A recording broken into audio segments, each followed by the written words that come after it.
If you improve retention by just 5%, your revenue growth, well, that can increase by 90%. So why do so many companies ignore the customer side of the business? Half of the folks, these are go-to-market leaders, acknowledge that they did not have a single unified view of what their customer journey was for their company. That's Sid Kumar, VP of Go-to-Market Strategy and Planning at Databricks and former SVP of RevOps at HubSpot. And if you want to be like those big players, it's time for a new customer-centric playbook. Go-to-market is a team sport. We need to think horizontally. We need to break these silos down. We need a common language to talk to each other in pursuit of delivering those customer outcomes. In today's episode of The Revenue Formula, we walk you through what this strategy should look like and how to align your go-to-market to get you there. Enjoy. Nico, come on, I let's go. do it. Let's go. Okay. Let's go. So you know what I was doing, by the way, Tell me. this weekend? So you've been to my place, and in the backyard, we have like a slope. It's almost like a moat to the neighbor. It's filled with trees. It's a wall. It's like a wall. And these trees, they grow like 3 meters. I don't know how much that is in feet, by the way, but they grow quite significantly every year. So they take all the sun. And it was at that point where they had a height where probably you want to get a professional for some of those trees. But hey, come on, look at yourself. You are a professional. But Nico. me being, totally good with tools. I'm was so like- happy that you still have both hands. Yeah. So we were like, me and my neighbor and a couple of guys, chainsaws, just working an entire day, chopping trees in half and cutting things down. And no one got hurt. Nothing broke. It was actually amazing. But the thing is, you really discover, muscles you didn't realize you have. So what I'm wondering, Mikkel, how are you going to bridge this to introduce Sid? I'm never going to be able to bridge it. Yeah. I'm never going to be able to bridge it. That's the Started thing. with ladders and chainsaws. So you have the tool part. Yeah. You have the tool part. We're in the realm of RevOps. Yeah. Tools and good process, right? Yeah, There you yeah. No, I guess it's because there's so much changing. I'm changing stuff in the backyard, but in our industry, lots of stuff is changing as well. And I'm really happy because I've been looking forward to this conversation we're about to have. First off, Sid, thanks so much for joining on this show. Excited to be here. Thanks for the invite. Looking forward to the conversation. So we kind of joked a bit off air that your name has been hovering around the office a little bit because we had a previous colleagues of yours on the show. We also had, I guess you could say, coworkers now on the show from Winning by Design. So really happy to have you here.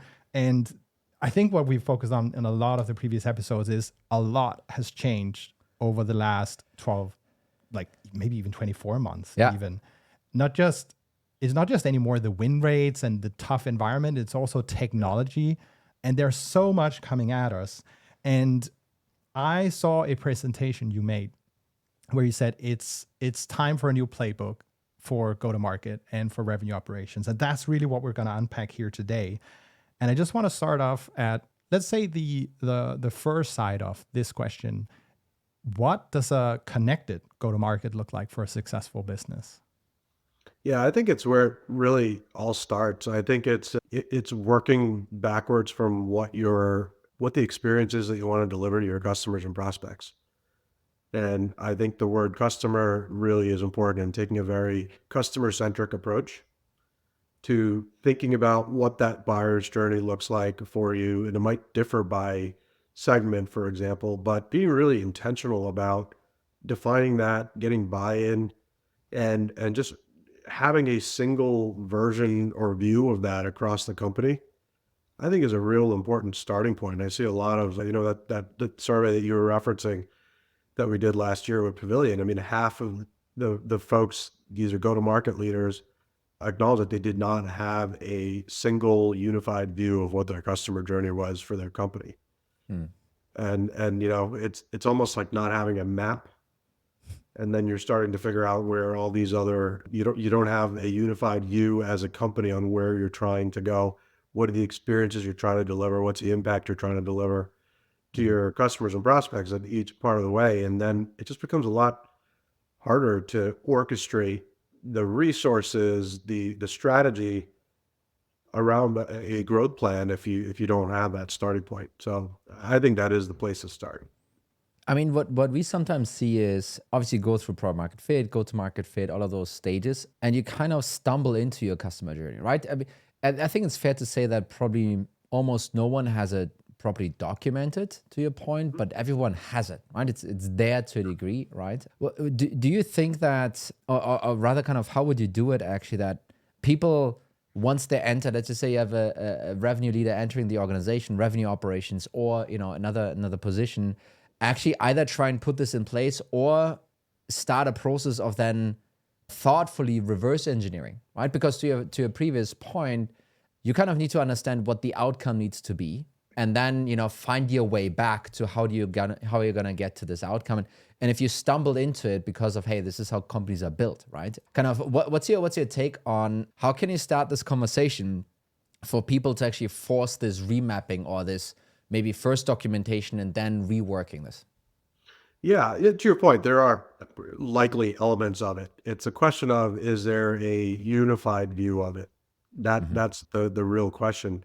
I think you could certainly start with an inventory of like what exists and you certainly should start with an understanding, if you're a new leader, of how are each of the go-to-market functions operating in service of the customer, and how do they view what their North Star outcomes are? How do they define success? And what are the activities, initiatives, et cetera, that they're driving to go do that? So I do think it's important to have that inventory as you go across marketing, sales, the different functions within customer success, and getting that understanding. Now, if you get too caught up in the current state, you sometimes are working up from that as opposed to working backwards from your customer. Mm-hmm. So I think there's a balance. It's almost like you go do that inventory, go understand what are all the different motivations and what are all the outcomes everyone believes they are driving. Then you step back and maybe almost have a clean sheet of paper and bring those same go-to-market leaders into a room, virtual room, literal, maybe a physical room, but actually do some whiteboarding and say, what do we envision our customer journey should look like? What are the experiences? What are the specific impacts we want our customers and prospects to experience from the time they get to become aware of who we are, what we do, how we can solve their pain points, and then, follow that through from a commit onwards to how do we make sure they realize that value and become loyal and expanding customers.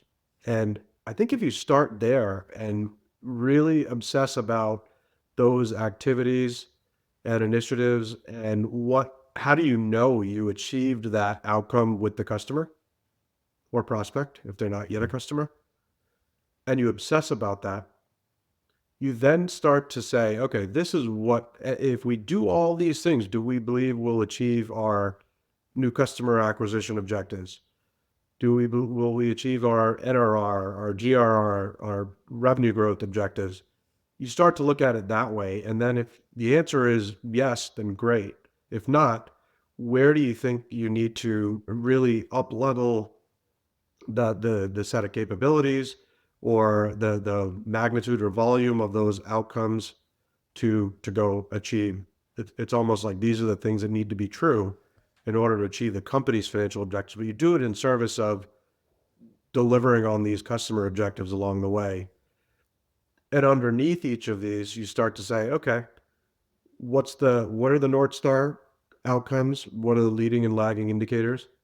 And who is accountable? And you start to see that like that there's multiple functions that touch each of these different phases, and you start to break those silos down just in that conversation, where you think maybe the post-sale side is just a CS issue, but it really isn't.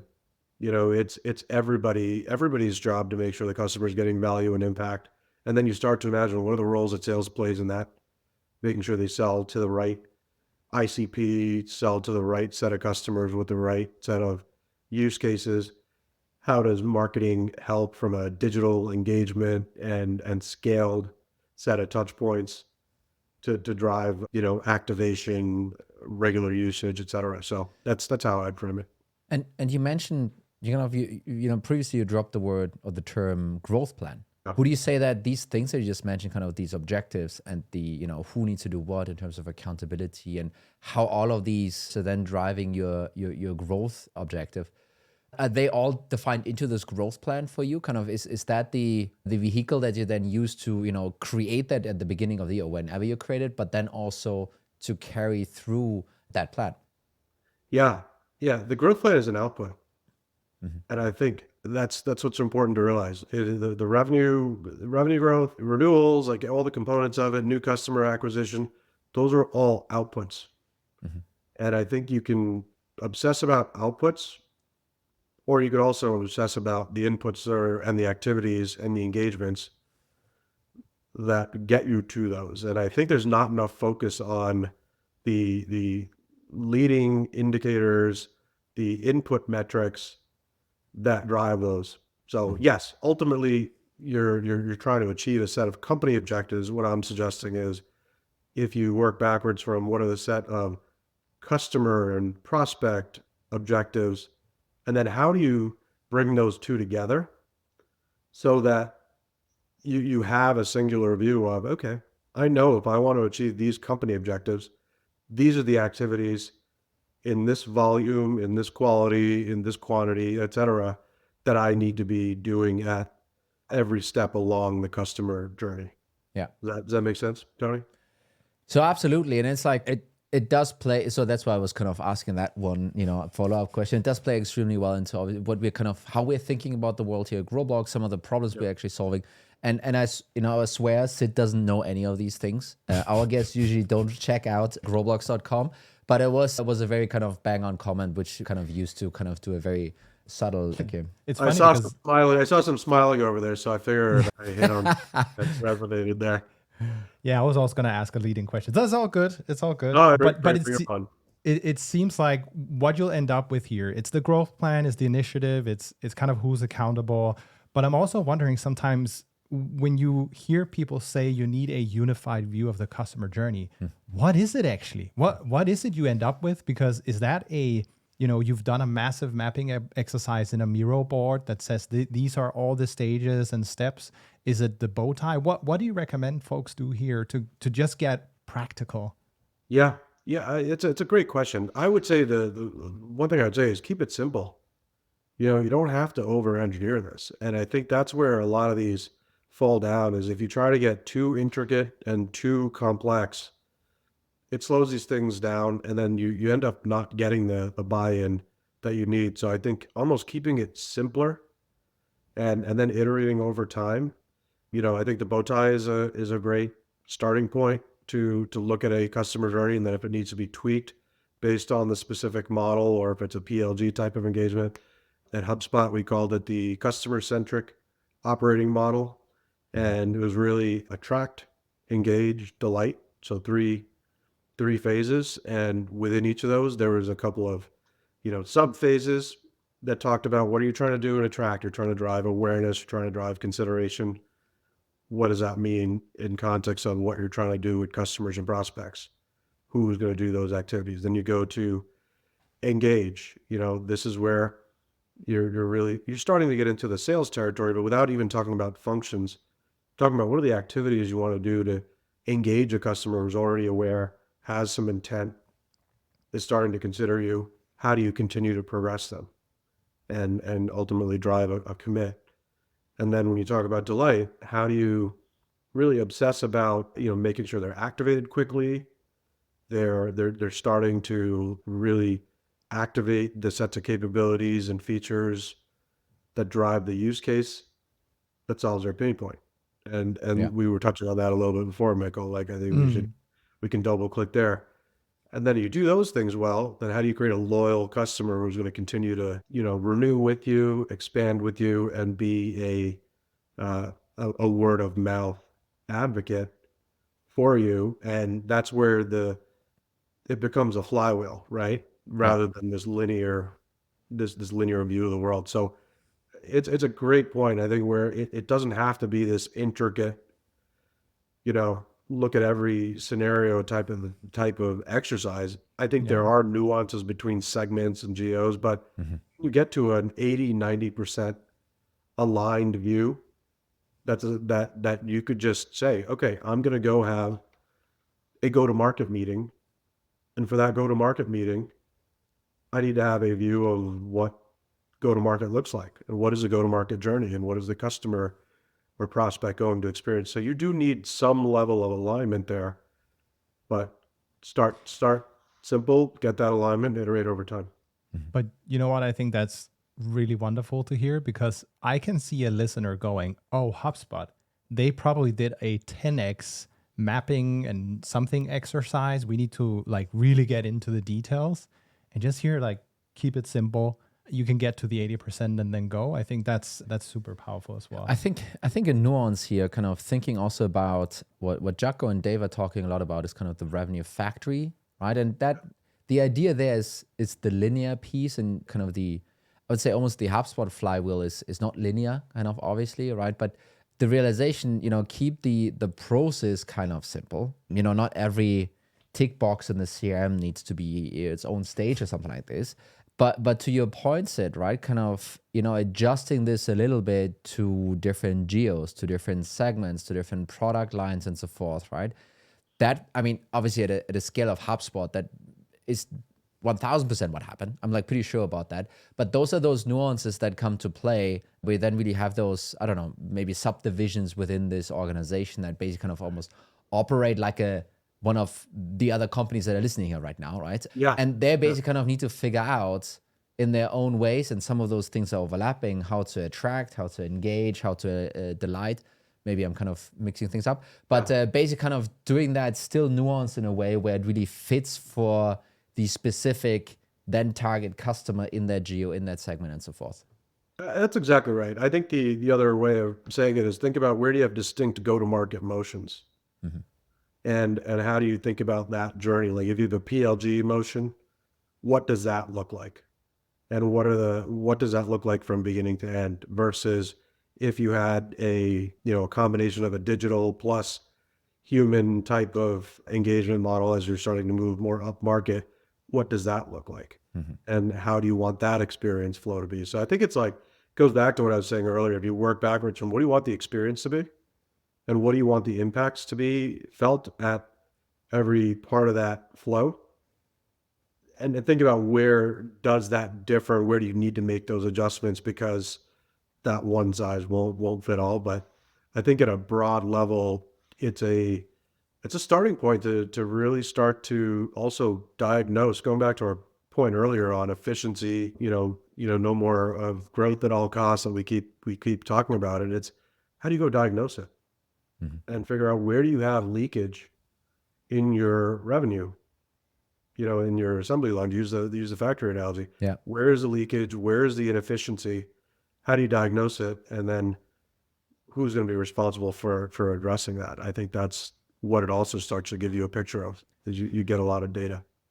So I think let's actually hop into that because we've talked now about let's say the connected GTM, which is an integral part of a successful business at the end of the day. But now we also need to be efficient. And I think before we started, you said, well, what do you actually do about that as a business? So I think let me maybe throw that ball over to you and hear your take on that. Yeah, I think so. You start with a defined, unified view of what your customer journey looks like. We start there. I think the next is really just, I think, understanding. You start to get into the functional discussion of roles and responsibilities, and understand at each of those steps what are the activities, what are the actual engagements that need to take place at each of those areas of the journey to deliver on what you just collectively agreed needs to be the outcome. What skills are required to go deliver that set of activities? And then you start to get into the capacity and the actual number of people, or if it's a digital engagement model that goes and delivers that. It forces you to really start to ask, if this is what I'm trying to achieve at this particular part of the journey, do I have the right people delivering the right sets of outcomes?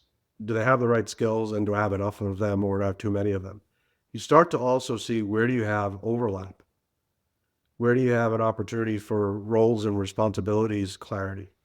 Then you start to get into incentives. Do you have incentives aligned between individuals? And you start to look at like how much overlap do you have? Do you have multiple people, really driving a lot of behavior around one aspect of this journey, but then there's another aspect, call it usage or activation, that you don't have as much focus on. And then you start to think about resource allocation and how do you start to really think about with the people you have, do you have the right capacity? Do they have the right skills? And are they driving the right are they taking the right actions? And can you measure the impact of those actions at a granular level to say, okay, this individual, if they have the right skills, they take this particular action here, then this is the customer outcome that I should see, or this is the change in behavior that I should see for a customer that this individual interacts with that engagement. You start to really get into a resource allocation discussion. You start to get into what activities should be done by people. Where do I have an opportunity to go drive automation or leverage AI to go digitize some of those activities or some of the undifferentiated heavy lifting? That's how I would start to peel that back, Mikkel. Do you sometimes do it the other way around? Basically, and I don't want to use this top-down, bottom-up thing because I don't think it necessarily fits here, but things have changed in the last couple of years. And we talked on the show also even with Jaco about, SaaS maybe has lost go-to-market fit, many teams at least, right? And one of the first steps there is actually kind of to look at, may it be CAC payback or LTV over CAC or, whatever you want to choose to assess the efficiency, the overall efficiency of those assembly lines, basically. I guess if you have a well-running machine, by the way, and don't get me wrong, I think then this is kind of what you just said there. I think this makes total sense. But, you assessing a business, in your current role and or having someone listening, assessing their business maybe and asking those hard questions, would you maybe recommend them to, or would you say like, hey, you can actually also start the other way around and kind of say like, okay, where are we doing poorly? And now let's zero in and figure out why we're doing poorly. Yeah, exactly. I think you have to get surgical on it. I mean, you can't focus on everything. So I think a couple of thoughts there. I think one is looking at the bow tie or equivalent of that bow tie at a segment level or at a distinct go-to-market motion level. Mm-hmm. And from an aggregate perspective, I think you hit on it, Tony. It's look at what do the economics look like from an LTV to CAC perspective. Is it somewhere in that 3 to 5 window, or is it materially higher or materially lower? And I think you can decide, do you need to invest more or do you need to be, thinking about how to get more efficient, right? Mm-hmm. That could be a place to look at to go get started. Then the diagnostic is, okay, within that, if you find that there's a segment where, you don't have go-to-market fit, to go back to, Jaco's point there, and you're operating at a 2x, 2 LTV to CAC of 2, right? Mm-hmm. You then want to understand like why. That's where you start to go diagnose and let's go look at, the conversion rates between the different aspects of the factory and the assembly line. Where is the leakage? Mm-hmm. And then you can start to go diagnose and say, okay, well, is it a skills issue? Is it a process issue? Is it, a tools, or systems capability? You start to be able to go diagnose like where is what is the cause of that leakage? But then you can also then start to unpack questions like, is it a pricing packaging issue? Yeah. Assuming you have product market fit, but maybe you don't have it for that market that you're trying to go in, or a particular segment you're in, or you went in too early into enterprise, for example, and you're not quite ready to have gone into enterprise. You're really a small business, mid-market company. Your LTV to CAC in that segment is great. You have opportunity to improve, but you prematurely entered a market where you don't have product market fit. that's clear, and you certainly don't have a sustainable GTM motion that fits that market. Yeah. So I kind of feel like I want to unpack this new playbook just a little bit more for the listener. Yeah. You've mentioned, I think we talked a bit about the, let's say, the accountability piece and assigning targets. One of the other points that you made, Sid, was, well, we've been very internally focused. It's time to bring the customer first, which always sounds great. What does that mean? How do you get there? What should the RevOps and go-to-market leaders be doing here? Yeah, I think it goes back to when we were talking about the buyer's journey. It's taking a customer in lens in terms of defining that versus a function out. And I think if you start function out, that's where you start to get your silos. Yeah.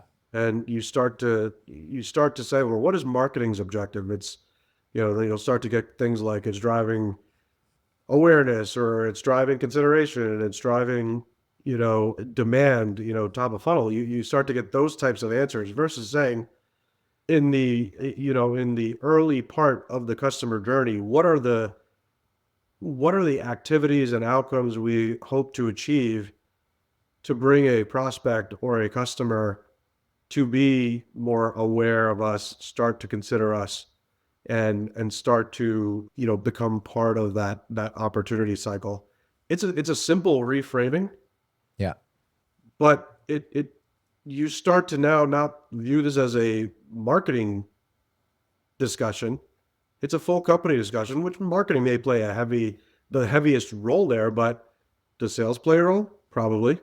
Does the CS play a role? Probably. Because all of those are part of like the closed loop side of how do you keep getting smarter about answering those questions based on what you're learning further down the journey. And I think that's where Jocko talks a lot about this, like how do you create a closed loop system that you're continually learning and refining, and whether it's a flywheel or whatever analogy you want to use, it's if you're thinking about the TAM, the ICP that you think is like a set forget, it really isn't. The market's changing so quickly, and are you learning from your engagements with with your prospects, with existing customers, around where are you winning, why are you winning, and are you feeding that back into your continual iteration of where do you have great product market fit and how do you apply your go-to-market motions to it? So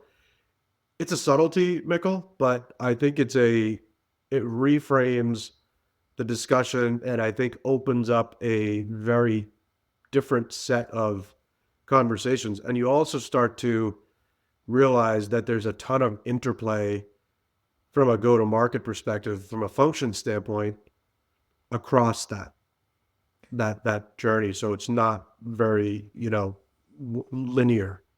The reframing here feels very subtle, obviously, but I think it's pretty impactful. And the reason is the following. There's a lot of conversation out there that the sales and marketing alignment, kind of typical topic, has actually to do with, marketing needing to drive revenue and not MQL. So whatever metric you want to choose here. And number one, I like that you almost personalize the conversation by not saying it's a revenue number, but it's a customer. This already that triggers other things in someone's brain. And then number two, really, once it's personalized, you then think about like, okay, well, how do I get that perfect customer, Mikkel? How do I attract him or Jane or whoever? And then have that conversation, right? And I think this is a much more healthy way to approach it. And yes, ultimately, and also to your previous point, that will end up, reflecting back into some metric targets that need to be achieved somewhere in the funnel.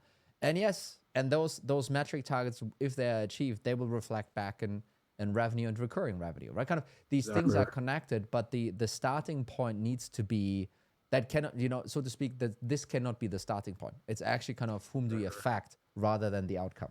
So I'm obviously the marketing person in the room. And I just have to say, number one, thank you for not saying demo request is the objective for marketing. and number two. But also, if someone here wants to have a demo. And number, cool it. And number two is when you reframe it like this, you also actually enable to have a very different strategic conversation. Because if the three of us have a company together and we go into a room and you go, hey, Mikkel, it's revenue, then am I going to do customer meetups? Am I going to help with a help center? Am I going to help warming up the outbound opportunities being worked? Like all of that is just no. I'm not going to waste any resources on that. All of a sudden, you can have the conversation on some of those initiatives where you might not be able to quantify it directly, but you collectively can agree that it's an important initiative for that customer. Right. I think that is important. And that's especially where I think a lot of marketing folks, they quite frankly get screwed. Question from my side. Why do you think this goes wrong so many times? Because Yeah. I don't think it's only, oh, you know what, instead of this revenue word, we're going to use customers now and suddenly everything is going to work out great. And why do you think the chain falls off so many times and you have, don't even want to say, misalignment, sometimes even infighting in the organization, right? Why do you think that happens? I just think it's organizations grew up in a very functional way. I think it starts with that. I think, reporting lines could be different. We've grown up in this world of, marketing is a discipline, sales is a discipline, CS is a discipline, right? And CS is still, I think, one of those that's continuing to evolve. But marketing and sales have, been around for a while, and you can get very deep, and you can get very siloed just by because they've gotten so specialized, right? Their sales and marketing were around for forever in B2B. And I think it's a good question. I think it's just because they've gotten so specialized. They're very mature functions that are pretty well understood. When you say marketing in B2B, it has a set of capabilities and a set of activities you have to go do. Same with sales. They each have, significant critical mass in a B2B organization. And, reporting lines can obfuscate that a bit. Do they report to the same leader? Do they not? How are they being metriced and measured? What do they believe their objectives are? And it's simple things like, if marketing believes the success outcome is leads and sales believes it's revenue, is there a translation layer of, are you jointly accountable for pipeline? Yeah. And this is where I see you need that horizontal, connective tissue, which RevOps often plays that horizontal connective tissue. And I think CS is going through a whole redefinition in and of itself, right now, and really shifting much more towards obsessing about, customer value, usage, utilization, and you do that well, you then earn the right to get the renewal and drive expansion. It's a great question. Welcome your feedback there too. That's my sense. Is these are orgs that have grown up this way, have done things a certain way. They're mature functions that have had a set of metrics that have defined success. And I think it's this movement now around, okay, we can't, go to market as a team sport. We need to think horizontally. We need to break these silos down. We need a common language to talk to each other, unified set of data, common language, shared processes. Yes. In pursuit of delivering those customer outcomes. And if we do those, then the company will achieve its objectives. And I think it's just a shift in the way we have to operate. And, Mikkel, one of the things I said in that talk you were referencing earlier is, we talk about alignment all the time, go-to-market alignment. And it's such I think it's a weak word because you could just say, yeah, we're aligned. But are you truly collaborating? Are you truly connected? Do you, if you ask sales and marketing, for example, like what's your ICP? Do you have clarity over what accounts you're going after in your TAM, who the right buyer personas are and what the use cases are? If you get different answers, then, are you truly collaborating? Are you truly connected? Because the cost of that just gets exponential, right? As you start to go further down the journey, the cost of acquiring the wrong customer. Yeah, I mean, so we've talked about CS often being the forgotten child of go-to-market. And a stat I saw also in the presentation from the Pavilion survey was the amount of time revenue operations spent per department. Can you guess how much time was spent on CS? You know the answer. Probably you remember. I'd say, I don't know, 15%. It was a blip on the on the bar. But then there was another interesting stat from Winning by Design, which is if you improve retention by 5%, I think was the number, your revenue growth will increase like 90%. Yeah. Right. And we just talked about being customer first and not operating in these silos. How do we make that shift then to make sure that the actions we need to take day to day also then happens? Yeah, it's a great question. I think that is where we need to be spending a lot more time, as I think there's been over the past, 18, 24 months, so much focus on the new customer acquisition side, and that's become a lot harder for a number of reasons, right?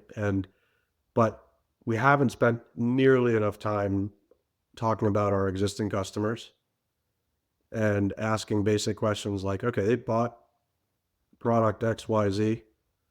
What was it? What was the specific pain point they were trying to address when we sold them the product? And how are we measuring up to that? Did they get, and even like, are they getting activated in a very short period of time, whatever that looks like for your company? Have they started onboarding and leveraging those specific features, the specific capabilities that accrue back up to solving that pain point? Mm-hmm. And we have I think there just needs to be an obsession over that set of questions, because then you start to get into, okay, where have I done a great job with my customer base and making sure that they are getting that value?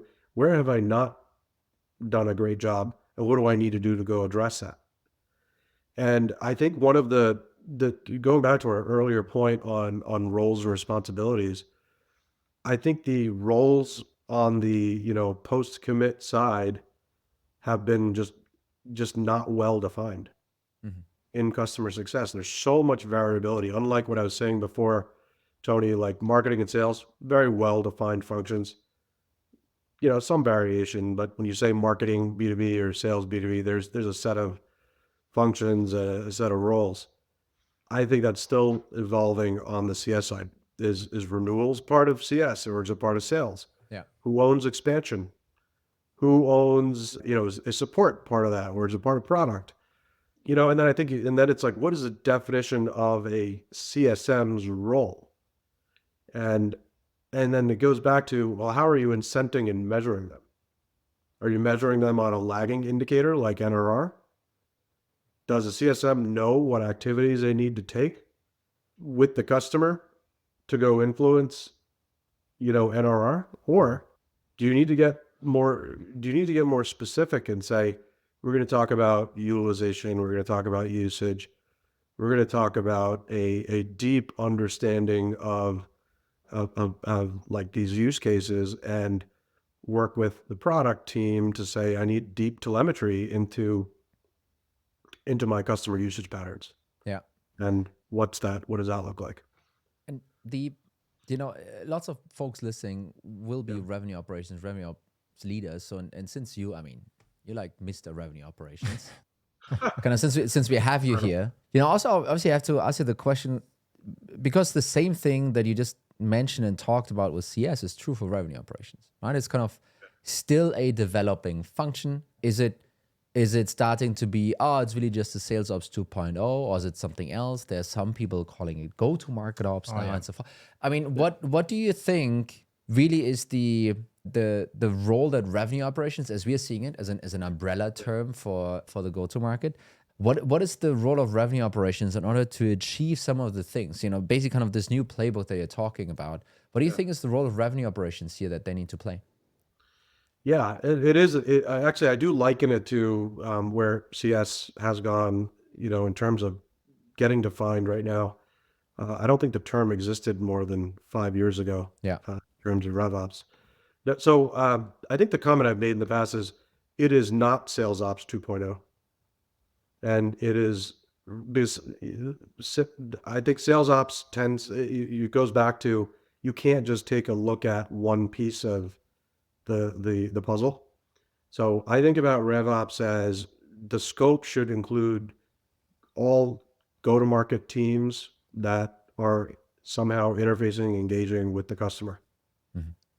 And that's the sort of broadest definition of it. I've seen it defined in different ways where sometimes it's just marketing and sales, sometimes it's just sales and CS. I think where you can, you should take as broad of a, these are all the functions in the organization responsible for connecting the product with the market.